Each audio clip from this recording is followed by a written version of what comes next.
प्यारे बच्चों, आज मैं आपके लिए फैक्टराइजेशन के दो ऐसे क्वेश्चंस लाया हूं जो कई मायनों में देखने में एक जैसे ही लगते हैं।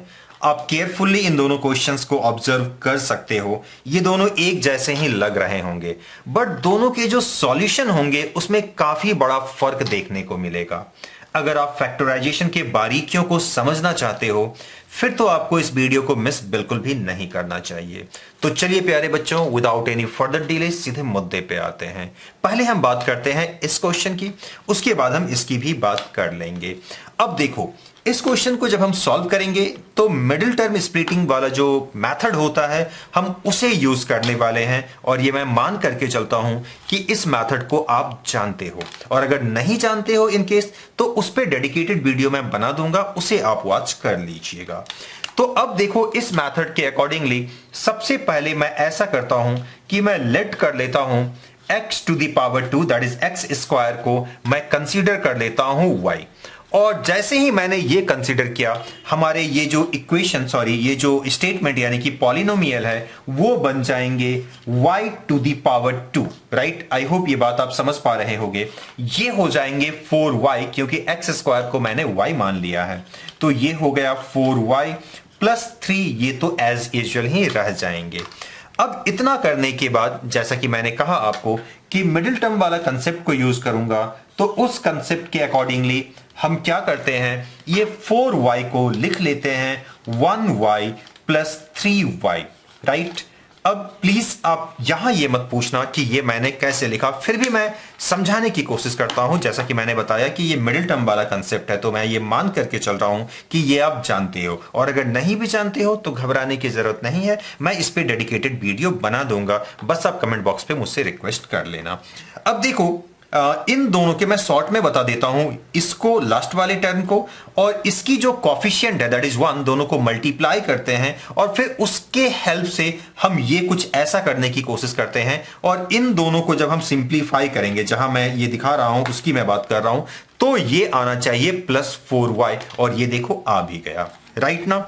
अब इतना कुछ करने के बाद बस ये जो स्टेप है यही थोड़ा सा टेक्निकल होता है अगर आप मिडिल टर्म स्प्लिटिंग नहीं जानते हो तो, अदरवाइज फिर तो ये सिंपल ही होगा। अब आपको इन दोनों से कॉमन ले लेना है, तो हमने y कॉमन लिया।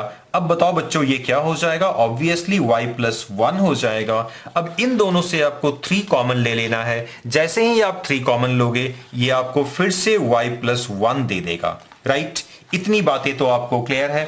अब इतना करने के बाद y प्लस 1 लिखोगे, इन दोनों से, इससे और इस वाले से हम कॉमन ले रहे हैं y प्लस 1 को, तो देखो हमने y प्लस 1 कॉमन ले लिया, और अब क्या बचा, इसमें से सिर्फ y बचा जहां मैं इंडिकेट कर रहा हूं, तो हमने y लिखा, ये वाला प्लस यहां लिखेंगे, और इसमें से बचता है 3, क्योंकि इसको तो हमने कॉमन ले लिया है, तो हमें यहां 3 लिख लेना चाहिए। अब क्योंकि y जो है वो एक्स स्क्वायर के बराबर है, तो हमें बस एक बार ये y को हटा करके एक्स स्क्वायर लिख लेना चाहिए, तो ये एक्स स्क्वायर प्लस 1 हो जाएगा, और इस ब्रैकेट में हमें लिखना होगा एक्स स्क्वायर प्लस 3, और बच्चों यूं समझ लो आपका काम हो ही गया है, और यही होगा फाइनल स्टेटमेंट। यानी कि इसको हम अगर फैक्टराइज करेंगे तो कुछ हमें ये लिखना होगा, और प्रोसेस हमारा कुछ ऐसा होगा। तो आई होप ये तो आपको क्लियर ही होगा। अब आ जाइए इस तरफ, इस वाले क्वेश्चन को देखते हैं कि इसे हम कैसे बना सकते हैं। अगर फैक्टराइजेशन के हेल्प से इसे आप डायरेक्टली बनाने की कोशिश करोगे तो आप शायद नहीं बना पाओगे। तो हालांकि ये क्वेश्चन कहीं ना कहीं थोड़ा आसान है, इससे आसान ही है अगर लेवल की हम बात करें तो। खैर जो भी है वो आपके सामने है, आप खुद ही देख लो। सबसे पहले तो आप x टू द पावर 4 को बेहिचक ऐसा लिख ही सकते हो, ये प्लस के बदले आप प्लस लिख लो, इसके लिए थोड़ा सा स्पेस आप छोड़ दो, और ये जो प्लस है उसको मैंने यहां लिखा, और इस 4 के बदले 2 टू द पावर 2 तो लिखा जा ही सकता है। अब जो भी खेल होने वाला है वो यहां होने वाला है, इस चीज को थोड़ा ध्यान से समझने की कोशिश करो। मैं खुद से ही यहां 2ab लिख देता हूं, कहने का मेरा मतलब है 2 मैंने लिखा, a मैं इसे कंसीडर करूंगा और b इसे कंसीडर करूंगा, और ऐसा क्यों कर रहा हूं ये अगले ही कदम में आपको मालूम चल जाएगा। तो मैंने a इसे मान करके कुछ ऐसा लिखा, और इसे, ये जो 2 है उसे मैं b मान रहा हूं, और मैंने उसको भी लिख लिया। अब देखो क्या हुआ। सबसे पहले थोड़ा ध्यान से समझने की कोशिश करो, यही कंसेप्चुअल पार्ट है। ये दोनों पार्ट में तो कोई प्रॉब्लम है ही नहीं, बस मैंने इसको थोड़ा बहुत ही मॉडिफाई किया है। अब अगर इसको आप देखोगे तो ये कुछ और नहीं बल्कि 4x² लिखा हुआ है, जबकि यहां ऊपर 3x² लिखा हुआ है। तो अगर मैं इन दोनों को बराबर करना चाहता हूं तो मुझे डेफिनेटली एक बार यानी कि 1x² इससे माइनस कर लेना चाहिए। बच्चों इस बात को समझने की कोशिश करो। 4x² minus x² is definitely equal to 3x²। ये तो आप मानोगे ना। अब सवाल है ऐसा करके हमें फायदा क्या हुआ। बच्चों अब इस वाले पार्ट को ध्यान से देखो। अगर आप इसे ध्यान से देखोगे तो आपको साफ साफ नजर आएगा कि ये a² है, जहां a का मतलब मेरा x² से है, तो ये a² प्लस b² और बीच में प्लस 2ab लिखा हुआ है। यानी कि ये वाला जो हिस्सा है ये अपने आप में एक फॉर्मूला में सेट हो रहा है, which is a plus b का होल स्क्वायर।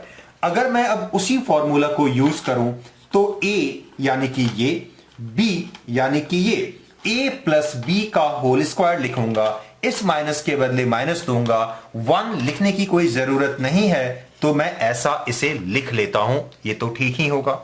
अब देखो बच्चों, एक बार फिर से ये नए फॉर्मूले में सेट हो चुका है। अगर मैं इसे a मानूं और इसे b मानूं तो आप देख सकते हो a² माइनस b² के फॉर्मूला में ये सेट हो चुका है। और आप में से मैक्सिमम को ये मालूम होगा, a² माइनस b² के बदले आप लिख सकते हो a प्लस b और a माइनस b।